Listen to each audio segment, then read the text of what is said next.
Imagine you have a friend who ignores your messages for weeks and then suddenly pops up just to ask to borrow 20 bucks. You probably wouldn't feel very close to them, would you? Our relationship with God works a lot like a group chat. It is meant to be an ongoing, daily conversation. Take a look at this illustration. On one side, a phone loses its cellular signal. On the other side, a green branch snaps off a main vine and turns brown. In the Bible, Jesus uses this exact vine comparison to explain our connection to him.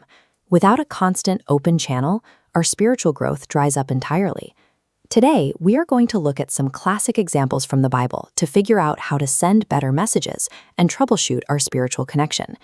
Think of prayer as a living, continuous connection. It keeps us in sync with a Creator who wants to hear what we have to say. Let's start by looking at a time when God answered with massive, dramatic power. In the story of Elijah, a blinding flash of fire fell directly from the sky onto a stone altar to prove God was listening. Even after that huge victory on the mountaintop, things changed quickly. Elijah found himself hiding in a dark cave, feeling depressed and afraid for his life. This time, God spoke through a still, small whisper. Other times, we might feel like we have been left on red. A woman named Hannah experienced this. For years, she prayed for a child, waiting in deep sadness with no apparent answer in sight. But Hannah kept praying. That long wait acted like a daily workout for her faith. By constantly turning to God with her pain over many years, her trust muscles grew significantly stronger. Eventually, God did grant her request.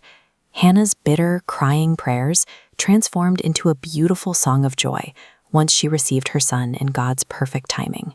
Whether God answers with a dramatic event, a quiet whisper, or a long delay, his timing is always designed to strengthen our faith and give us what is best.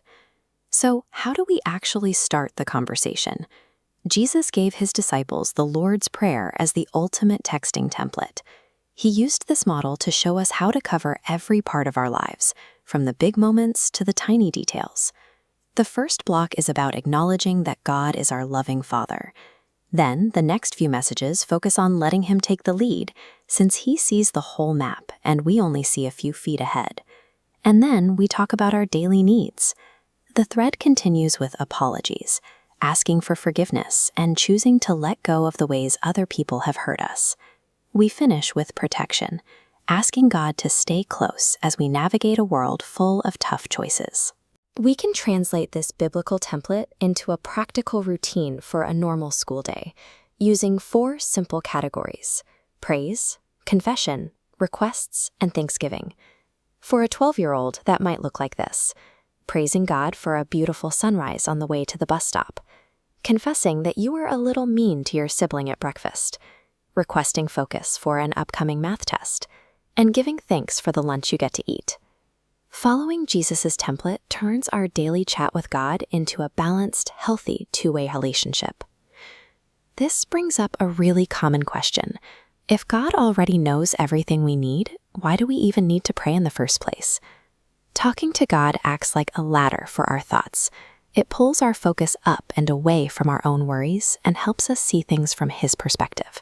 That is exactly why it is critical to keep texting God when things are going great. Pride can make us feel self-sufficient, but we need that connection just as much on our best days as we do when we are in trouble. And remember, a conversation has to go both ways. We listen in this group chat by reading the Bible. Those pages are essentially God's text messages back to us, full of promises and guidance. You never need to use fancy, complicated religious words. You simply need to start talking honestly every single day. Take a moment today to start your chat. Work through the Friday lesson discussion questions and get ready to share your thoughts in Sabbath School this week.